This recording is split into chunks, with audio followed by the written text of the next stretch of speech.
So I got some parts to install on the S3. We just got a CTS intake elbow, which replaces the intake elbow from on the turbo, which is just down below there. To get at it, it's a pretty easy install. It's only one bolt that goes through this hole here.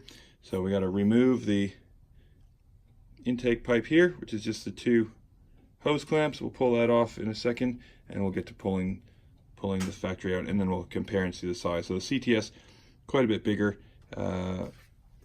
Vancouver-based company, which is pretty handy. I just had people arrive from Vancouver, where I'm from originally, and they brought me a CTS pipe in their carry-on luggage. Fantastic. Removal of the stock one's pretty easy. You just need to pull off the PVC hose here. I used a screwdriver to kind of wiggle things a bit loose and then a little yank up. And then there's the one bolt, which is right there.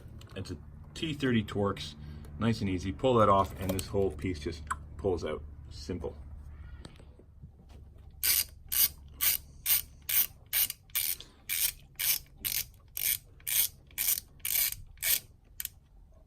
We don't want to drop that in, so just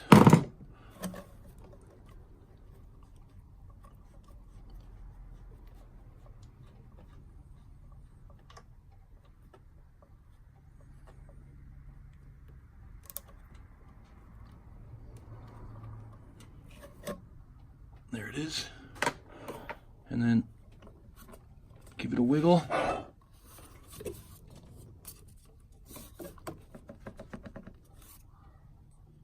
So with the bolt out, just give it a little turn and a wiggle, and out she comes.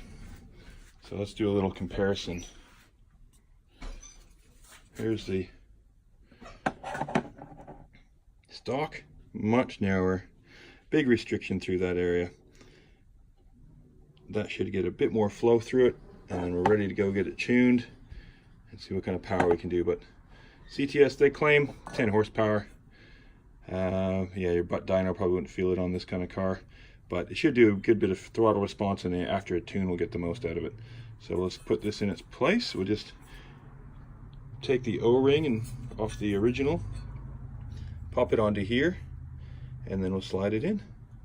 So with the O-ring from the original just slid off there, and of course there's a look in the turbo there, have a little feel. No shaft play on this, something I always used to check off the Evos. Any shaft play in the turbo, a little bit of oil there, so we ran a little bit along the O-ring to make sure there's a nice seal, and we'll just pop this into place. Goes in.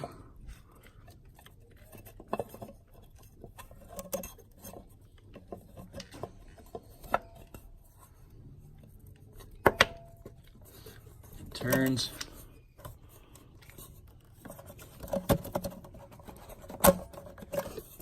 Ready to go. So we just put that mounting bolt back in there. There we go. And put the PCV valve onto the port there and ready to roll. And it's done. That's a really quick, easy install. Just putting the hose clamps on probably took more than actually installing the inlet elbow. So yeah, it's really handy to do. And that's, I went for the CTS, conveniently really close to my parents' house. A big thank you to the guys at CTS for helping out my mom, because I sent her down to get that and a couple other stuff before they came to visit me in Australia. But we're going to get some more parts on here shortly and then off to get it tuned. So stay tuned for tuning.